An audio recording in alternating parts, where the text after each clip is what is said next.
¿Estás seguro, segura de que sos vos y que no sos otro? Porque hoy vamos a hablar un poco de esto. ¿Y dónde empieza y termina tu identidad y dónde comienza y termina la identidad del otro? La realidad es que para la conciencia de unidad no hay más que una ilusión de separación y el ego sería el encargado de generar esa dualidad que nos permite como un espejo conocernos a nosotros mismos. La neurociencia se va encargando, a medida que avanza el tiempo y los estudios y las técnicas, de demostrar que esto es así, que siempre fue así. Por eso me gusta estudiar la ciencia y la uso como un cuento, como una historia. Me la tomo en serio, pero también entiendo los límites que tiene. Y como yo tengo un compromiso muy grande con la vida en la práctica, con sobre todo el enfrentamiento de nuestros mayores miedos, la valentía y la conexión con la identidad y la autenticidad, en la ciencia no he encontrado muchas respuestas prácticas.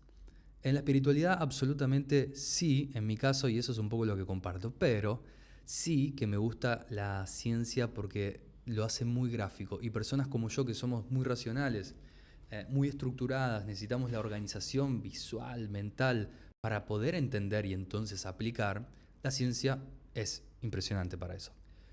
Y sobre todo para justificar, ¿no? Al ego le gusta la información, le gusta que las cosas estén basadas en información para tomar una decisión.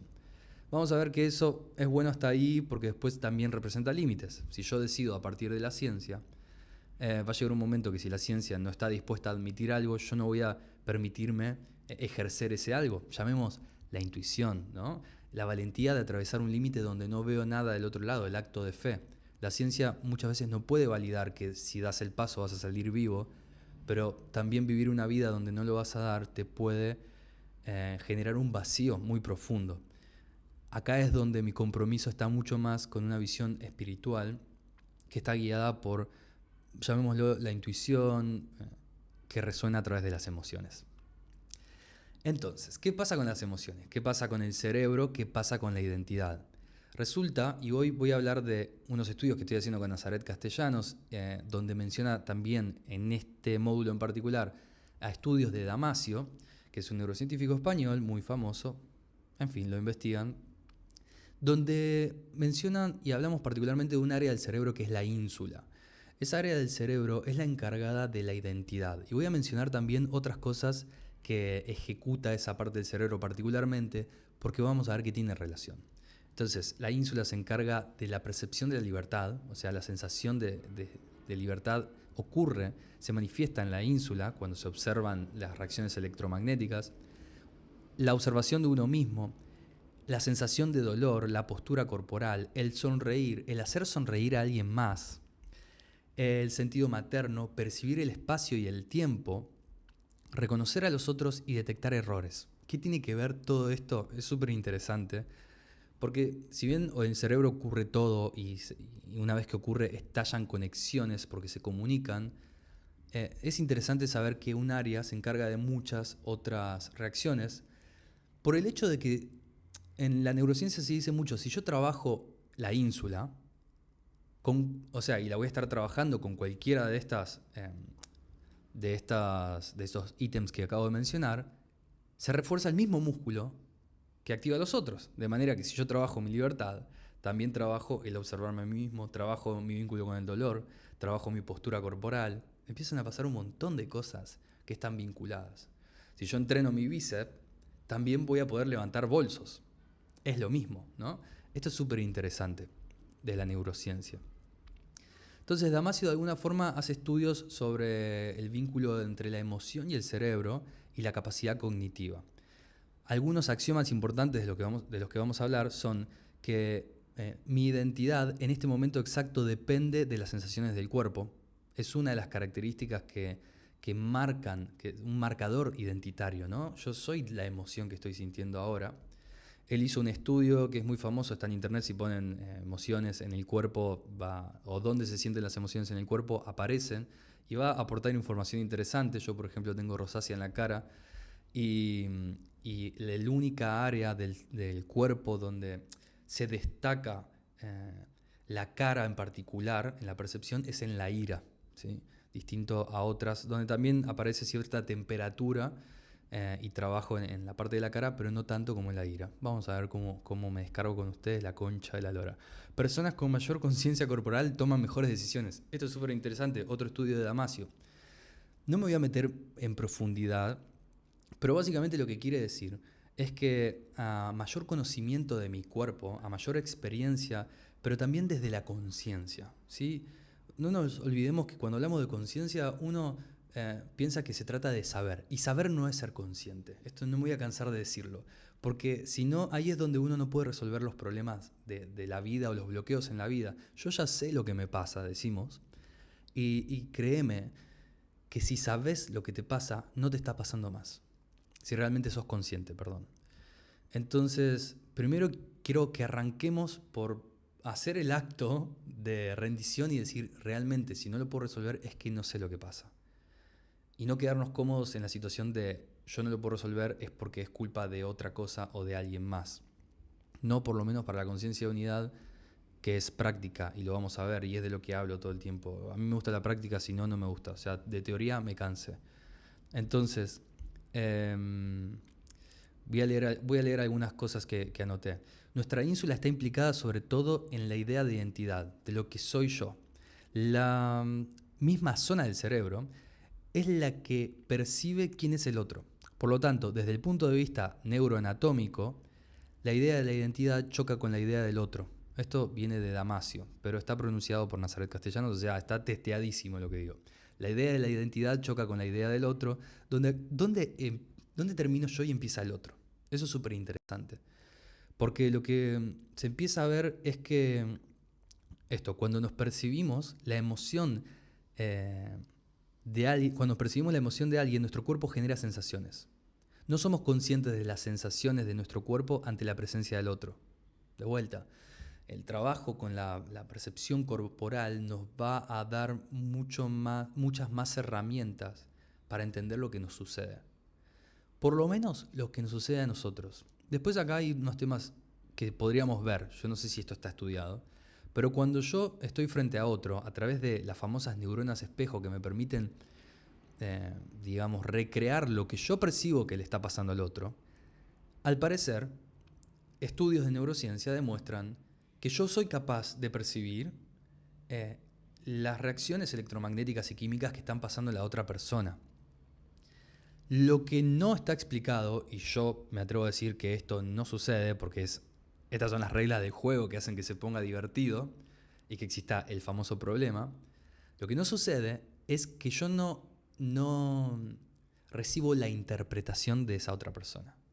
Entonces yo puedo percibir el estado emocional de la otra persona, e incluso lo voy a percibir cuando pueda conectar, y ahora vamos a hablar de lo que es la conexión, pero no voy a poder entender cómo lo vive esa persona. Yo lo voy a vivir como yo lo vivo. Por eso, por ejemplo, un ejemplo práctico, yo veo a alguien que tiene miedo, yo puedo percibir el miedo, ¿sí? Corporalmente, pero no necesariamente voy a tener el mismo juicio del miedo. Y mi juicio del miedo puede afectar la emoción. Entonces yo veo a una persona con miedo a un perro, ¿no? Veo a esa persona, a mí el perro no me está persiguiendo, pero yo siento ese miedo. Pero si yo tengo un vínculo diferente con el miedo, el sentir miedo me puede generar más miedo hasta llegar, por ejemplo, a un ataque de pánico, que a la otra persona probablemente no le suceda o le suceda algo diferente.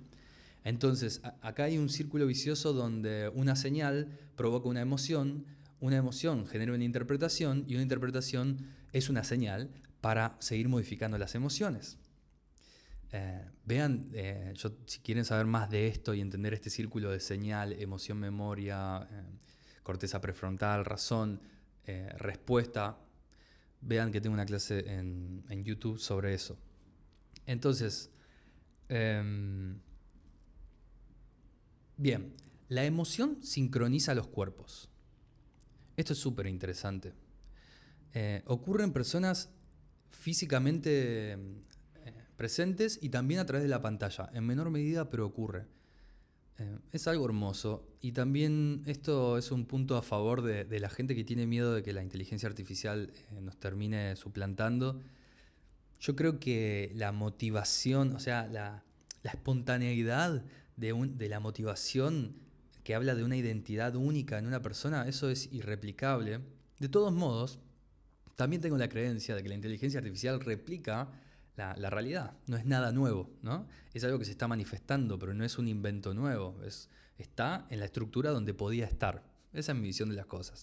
Igual que la ciencia. La inteligencia artificial nos da una visión de lo que ya somos. O sea, nos espeja nuestros miedos también. Si vemos la vida como espejos, nos vamos a conocer más. Y de esto habla la neurociencia cuando dice que a través de la otra persona yo me puedo conocer a mí, pero siempre que lo haga de manera consciente. Quiero contar de una anécdota o una experiencia que vivimos dentro de la mentoría de Madamove, donde yo me encargo de dar este tipo de clases o bajar este contenido de neurociencia, psicología y espiritualidad. Y en esta mentoría particularmente vienen personas que con el objetivo de entrenar o conocer su cuerpo y tener una práctica bastante integral, completa y sobre todo también emocional. Yo siempre hago una encuesta y son cientos de personas todos los sábados. Entonces, no es que las cientos se conectan todos los sábados, pero son cientos de personas que pasan por la mentoría. Yo siempre pregunto, ¿quiénes de las personas que van llegando se llegaron acá porque iniciaron una actividad física que les conectó con su cuerpo y descubrieron una novedad, descubrieron que eran más, descubrieron esa sensación de éxtasis que yo mismo sentí cuando me conecté con el cuerpo de manera consciente, por primera vez a través de la acroyoga y a través de los masajes? Entonces, todos levantan la mano porque todos descubrieron su cuerpo a través de una actividad física. A partir de ahí lo que empezó a suceder es que le demandaron a esa actividad física la sensación de éxtasis, de conciencia del cuerpo. Y gente, eso no es así. Hay que hacerse cargo. Son mecanismos de expresión y lo que necesitamos es expresión. Entonces, ¿qué pasa? Las personas después se frustran. Entonces empezaste yoga, descubriste que tenías cuerpo, explosión, wow, la vida es mucho más de lo que creía, voy a hacer yoga todos los días, al mes estás no odiando el yoga, te estás castigando por no tener ganas de hacer yoga. ¿Qué me pasó? ¿Por qué no? Es que ahí nos volvemos robóticos y tenemos que entender que el cuerpo tiene una necesidad de expresión y esa necesidad de expresión hay que satisfacerla igual que la necesidad de comer, de dormir, de reproducirse y lo que sea. Solo que la necesidad de expresión no es tan evidente. Siempre hablo de lo mismo. Ahora, hay otra cosa más estudiada a partir de la neurociencia, que es cuál es el vehículo conductor de la información. Entonces yo te puedo estar diciendo puedo estar hablando acá en este podcast, o puedo dar una clase, o puedo hablar de información. Pero, ¿qué va a hacer que te conectes conmigo, que te quedes acá, que me prestes atención? Y va a tener mucho que ver con mi motivación, mi involucración emocional con esto. Ese sería como el metal conductor de la información. Yo puedo decir información suelta que no va a ser lo mismo para vos que la información con mi emoción. Porque si vos de repente pasa esto, yo me emociono mucho cuando toco temas que me interesan. Entonces, pero esta emoción, a su vez, también fue inspirada por otras personas con las cuales me di cuenta que podía aprender. Lo que termina sucediendo es que, esto es lo más interesante de todo, lo que termina sucediendo es que a veces tu vida o las cosas que haces o quién sos o a dónde terminaste, lo que estudiaste, tu vocación, la forma de hablar, de moverte, lo que decís, la forma de expresarte, no tiene tanto que ver con una información de que es mejor expresarse así, es mejor este trabajo, la economía, lo que sea. Tiene más que ver con los intereses de las personas que te motivaron. Si yo me pongo a pensar, ¿por qué empecé a estudiar? ¿Por qué empecé primero con música? Después, ¿por qué empecé a estudiar cine? Después, ¿por qué empecé a hacer acroyoga? Después, ¿por qué me empecé a dedicar a esto? Es porque de alguna manera, en realidad, gracias a todo eso, me di cuenta que no soy nada en particular. Que no es que tengo una información, que es un propósito, la música o el cine, o el conocimiento sobre las emociones, o el acroyoga, o dar clases. Ya no sé quién soy. Es como, me veo como es un canal y ya me permito empezar y abandonar y captar distintas antenas. Lo que sí me doy cuenta es que llegué a estos lugares por la calidad y la calidez emocional y motivacional de las personas de las que aprendí. O sea, es como si yo les digo, empecé a ser profe de acroyoga por el estado emocional que percibí en los profes de acroyoga. Porque los humanos no tenemos la enorme capacidad emocional de decir, este es mi interés. Ni sabemos si existe un interés en particular realmente. Lo que sí, existe el vehículo. Entonces, yo voy a ir hacia el lugar de menor resistencia. ¿Y cuál es el lugar de menor resistencia? El que tiene un mejor vehículo eléctrico. Por eso, la electricidad se mueve así. Y va a conducirse mejor creo que es el oro lo que mejor conduce la electricidad, que en, no sé, algún otro metal que también conduzca, o que la goma que no conduce electricidad. De hecho, la goma va a aislar. ¿Qué sería la goma en este caso? Un audiolibro leído por un robot neutro, pero yo te digo de los primeros de esos que estaban ya en Windows, que te leían los textos. No te pasa nada con eso, no te pasa nada. Ahora, una persona que muy motivada te lea lo mismo, te puede llegar a hacer tomar decisiones sobre quién querés ser, cómo te querés comportar, qué querés estudiar, de qué querés trabajar, ¿no?